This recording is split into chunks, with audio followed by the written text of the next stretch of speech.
Dementia caregivers are the hardest working people I know. However, some of what you're doing is actually making caregiving worse. Not because you're doing something wrong, but because no one's ever taught you how the dementia brain is changing and how you then have to adjust things. So today I'm going to show you 7 mistakes caregivers make without realizing it and what actually works with the dementia brain instead. Hi, for those of you who are new here, my name is Dr. Sinclair. I'm a neuropsychologist, dementia care specialist, and founder of the Confident Caregiver Academy. Let's jump on in. Imagine trying to use a broken GPS. You keep following the directions, you keep recalculating, you keep trying to fix the route, but the device itself isn't working.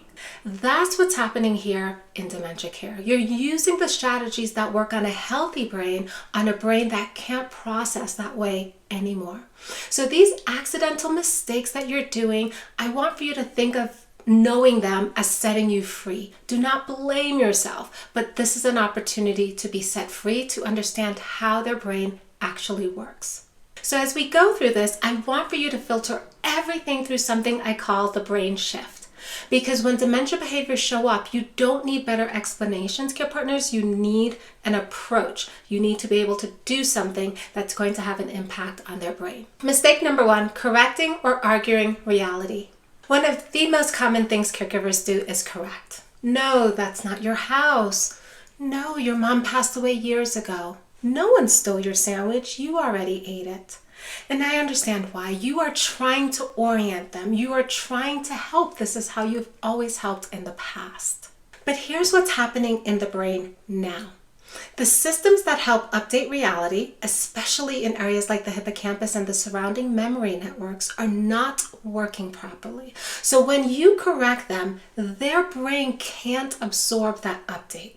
Instead, what they do feel is distress. What to do instead? Shift from correcting the fact to responding to the feeling. This is your first brain shift moment. Instead of, your mom passed away years ago, you may want to say something like, it sounds like you miss your mom. Tell me about her. Instead of, you are home, you could probably say something like, you're wanting somewhere familiar? What feels most like home right now? You are entering their reality and also meeting them with emotion, care partner. Mistake number 2, using logic to calm them. In addition to struggling to update reality, the next thing that starts to break down is something most caregivers rely on heavily. Logic. Because you're thinking, if I just explain it clearly, if I just explain it one more time, they'll understand. Here's the neuroscience piece behind that most people aren't telling you. The frontal lobes, the part of the brain responsible for reasoning, for logic, for problem solving, are often significantly impacted with dementia. So when you use logic, you are speaking to a part of the brain that's not fully accessible to them anymore. And instead of calming things down, it actually serves to overwhelm them because it's too much information. What to do instead? Think less like a teacher and more like a regulator. That's the R in brain. Regulate first. The way you do that, care partners, is you are going to cut your words in half. Use simple statements. Instead of, we already discussed that your appointment is tomorrow because the doctor called and had to reschedule, blah, blah, blah, blah, blah. No. Cut that in half. You're okay. I've handled the appointment. Done and dusted, care partners. That's it. That's what their brains need. Additionally, regulation is felt, not just heard. So pair what you're saying with body language. Slow your speech down, lower your tone of voice, sit next to them, gentle touch if tolerated. That regulation from you helps to calm their nervous system down as well. Mistake number 3, moving too fast. The dementia brain, by virtue of having dementia, is processing information slower. The brain regions just aren't communicating with each other in the same way that they used to. So when you rush them to keep up and they can't keep up, that frustration is going to come out as, shut up, go away, leave me alone. That is signs of a brain that's overwhelmed. What to do instead? Slow your pace down, care partners. one step at a time with long pauses in between. This is another regulate moment. You are giving their brain an opportunity to catch up to you.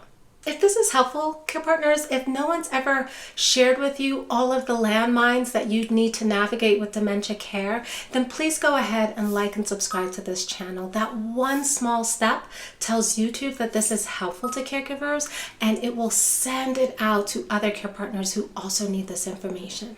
Thank you. Mistake number 4, expecting them to remember. This is the one that is most emotionally draining for care partners. You've said the thing already, you've said it multiple times, and now you're thinking, why aren't they even trying to remember? But here's the shift that changes everything, I hope. I want you to know, care partners, that 2/3 of dementia cases that are diagnosed is related to Alzheimer's disease. So 2/3, that's 67%. Most of the dementias diagnosed is related to Alzheimer's dementia. Alzheimer's starts in the hippocampus, the part of the brain that's responsible for forming new memories. So when the hippocampus is damaged, from your loved one's perspective, this really is the first time they're hearing it.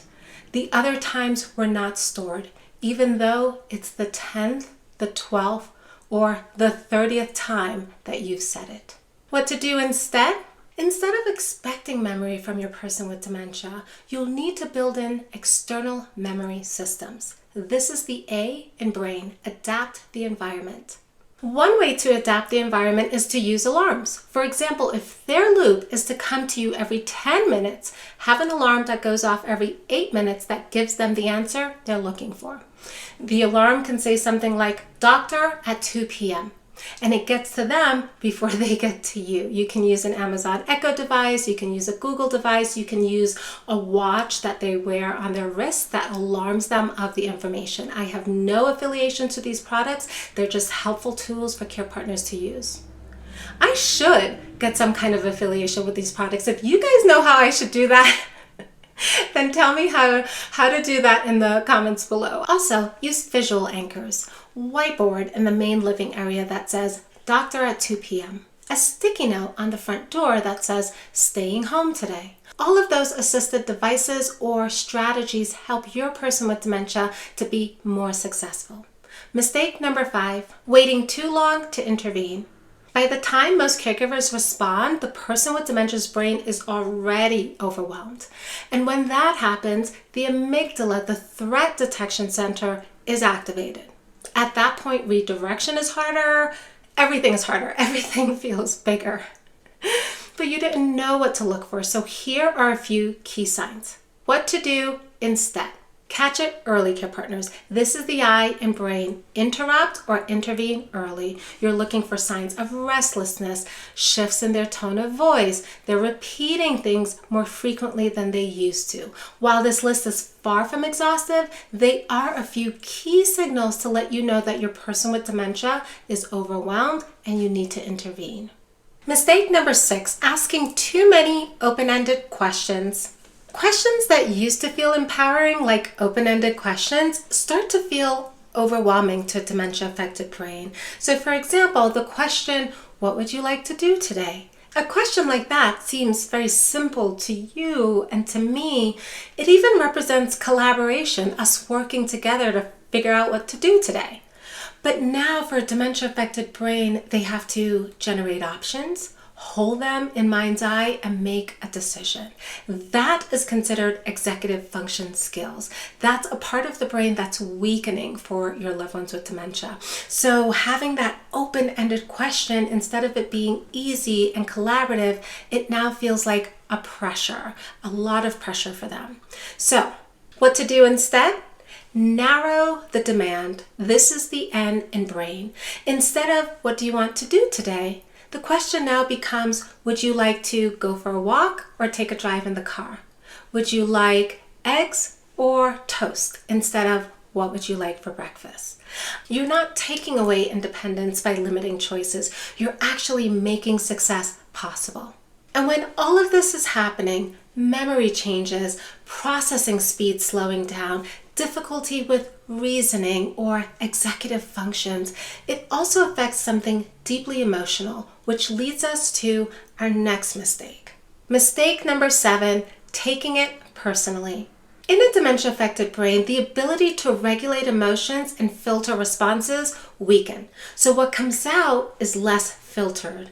It's raw, it's reactive, it's intense, it's mean even. If your person with dementia never treated you this way before and is suddenly behaving in this reactive way, it's likely due to the brain changes associated with dementia. It doesn't mean that they suddenly hate you, that this is their true feelings coming out. It means it's neurological. What to do instead? Instead of absorbing it, you are going to create a buffer. Not distance from them, but protection for you. This is the B in brain, buffer. And here are a couple of ways that you can do that.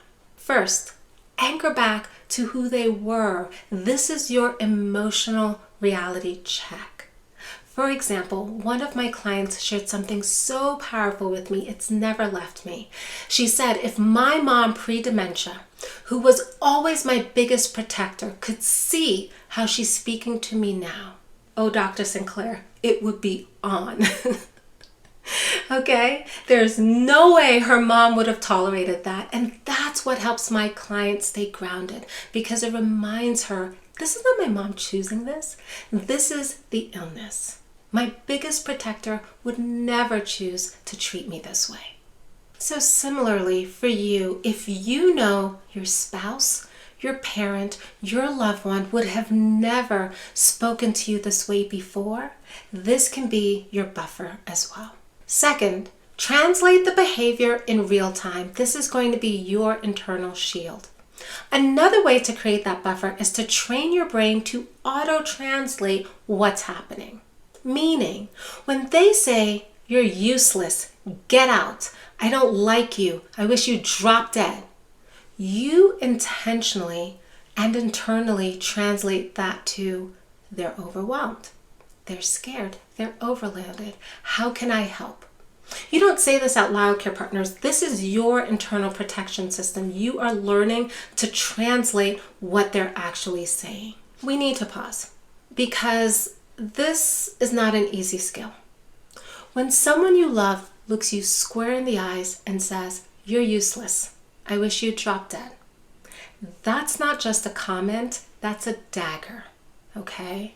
So no, your brain is not going to automatically translate overnight. This takes practice. It takes a lot of practice, and this is something that needs to develop over time. The goal that I wish for you is for you to be able to step into their experience for just a moment. When you start to hear you're useless, this is what's happening for them. They're trying. They're trying to make sense of their world. They're trying to make sense of things that don't make sense anymore. And it's frustrating and it's scary and it's overwhelming. And so it comes out as, you're useless, go away. But what they're really saying is, you can't fix this for me. You can't take this away. You can't make this stop. You can't make me understand. And so you become useless. This skill, when you start to see what's underneath, this is the most powerful skill that you will have. But it's going to take time. It's going to take time to remove the dagger and actually see what's underneath. So to circle back to the beginning of our video, care partners, if you're watching this and thinking, I've done almost all of these mistakes. Yes, you have. You and every other care partner, that's okay. You were never trained for this. You were handed a completely new map with no instructions. And now you're here on this YouTube channel trying to learn. So give yourself a bit of grace, as I always say here on this channel. You are here to learn, and you will. If this has helped you to understand just a little bit more what's happening for your person with dementia, then please like and subscribe and grab that Dementia Care Starter Kit below. In that kit, it walks you through what's happening in their brain, what to expect next, and how to respond in ways that actually reduce stress for both you and for them. Again, you can download it below. And again, if this video helped even a little bit, then go ahead and check out the next one. I'll see you over there. Bye.